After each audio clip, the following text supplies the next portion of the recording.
تو بلال مسجد نبوی کا مؤذن بنا. ظہر کی نماز 12 ربیع الاول 7 جون 633 ریس ہوئی 11 ہجری.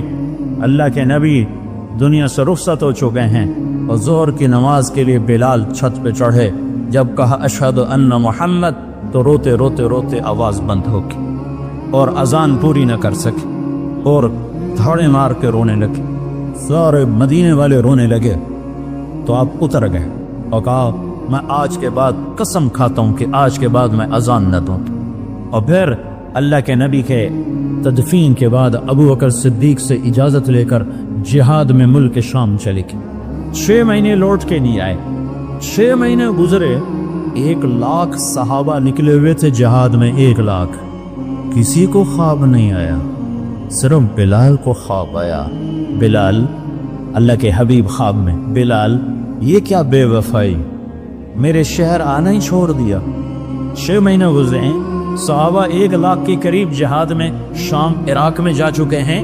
خواب بلال کو آتا ہے, بلال یہ کیا بے وفائی, میرے شہر آنا ہی چھوڑ دیا. رات آنکھ کھلی, اونٹنی پہ سوار ہوئے, سوائے پیشاب اور نماز کے نہیں رکے. وہ چل سو چل, چل سو چل, چل سو چل, چل سو چل.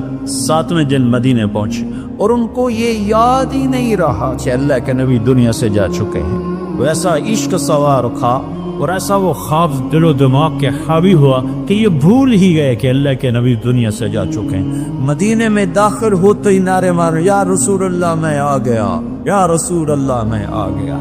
جب حجرہ مبارک پر پہنچے تو پھر یاد آیا, او ہو تو جدائیاں ہیں, جدائیاں ہیں. پھر بے قرار ہو کر اندر حجرے میں آئے اور چیخنے گئے, یا رسول اللہ میں تو آ گیا, آپ کہاں ہیں, میں تو آ گیا, آپ کہاں ہیں. اور قبر پر گرے اور قبر سے چمٹ کر روتے روتے روتے روتے خوشی کی کیفیت طاری ہو. نماز کا وقت آ گیا, مسجد ساری بھر گئی. سب کی تمنا کہ آج بلال اذان دے اور کسی کو ہمت نہیں ہو رہی بلال سے بات کا. تو صحابہ نے حسن حسین کو استعمال کیا, امامین ہمامین. نبی کی آنکھوں کی ٹھنڈک, جنت کے سردار حسن اور حسین, جنت کی عورتوں کی سردار فاطمہ.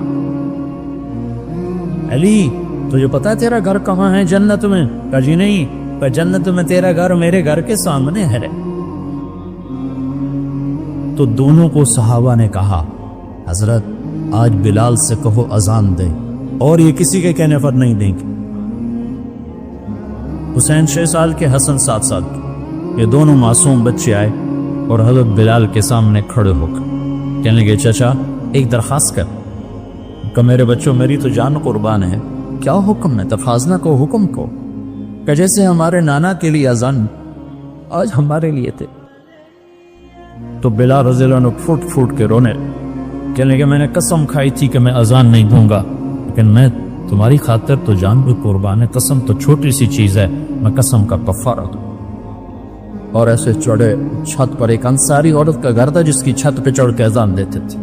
کانوں میں انگلیاں دے کے جو ہی کہا اللہ اکبر تو سارے مدینے میں کوہام مچ اور عورتیں ننگے سر ننگے پاؤں روتی ہوئی گھروں سے باہر نکلے اور مسجد نبوی میں چیخ چنگھڑا مچ گیا. نو لگا جیسے دور نبوت لوٹ کے واپس آ گیا. یہ شان ہے کہ محمد سے وفا تو نے تو ہم تیرے ہیں, یہ جہاں چیز ہے کیا لوح قلم ذکرے ہیں. پھر دوسرا واقعہ, جب بیت المقدس فتح ہوا اور حضرت عمر خود پہنچے اور پہلی نماز مسجد اقصی میں ہونے لگی ہے اور جمعے کا دن ہے. جمعے کے دن لشکر اسلام داخل ہوا. عمر رضی اللہ عنہ قائد ہیں. جمعے کی اذان ہونے لگی تو 36,000 کا لشکر تھا. تو سب نے آ کر منت کی بلال کی کہ اذان, وہ نہیں مانے. تو اب حضرت عمر نے کہا بلال, بلال یہ دیکھو آج اذان دیتے. تو بلال وہ صخرہ پہ سوار ہوئے, وہ جو گنبد سے نظر آتا ہے اس کے نیچے ایک چٹان ہے جہاں براق باندھا گیا تھا, تو اس پہ سوار ہوئے اور جو ہی کہا اللہ اکبر تو یہ 36,000 کا لشکر روتے روتے زمین پر گر گیا. یہ اللہ کے حبیب کی اطاعت کی عزت ہے۔ اپنی زندگی کو ڈھالو اللہ کے محبوب کے طریقوں میں، اللہ کے محبوب کے سانچوں میں۔ فلا وربک لا یؤمنون حتی یحکموک فیما شجر بینہم، قرآن کی سب سے خوبصورت قسم۔ اے میرے حبیب لاہور والوں کو بتا دے کہ مجھے تیرے رب کی قسم، سبحان اللہ، کیا قسم اللہ نے اٹھائی ہے۔ اے میرے حبیب یہ تیرے رب کی قسم۔ یہ عشق کی انتہا ہے، محبت کی انتہا ہے کہ اللہ تعالیٰ ہے خود ہی رب محمد ہے، لیکن قسم یوں اٹھا رہا ہے جس سے رب محمد کوئی اور ہے، قسم اٹھانے والا کوئی اور ہے، کہہ رہا مجھے تیرے رب کی قسم۔ میں اس کو اردو میں کبھی بھی بیان نہ کر پاؤں گا، اور دنیا کا کوئی بھی شخص اس کو اردو میں، انگریزی میں، ہندی میں، فارسی میں ڈھال سکتا۔ فلا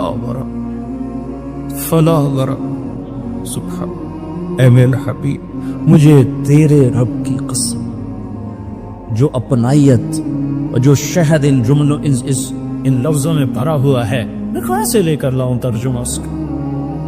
مجھے تیرے رب کی قسم۔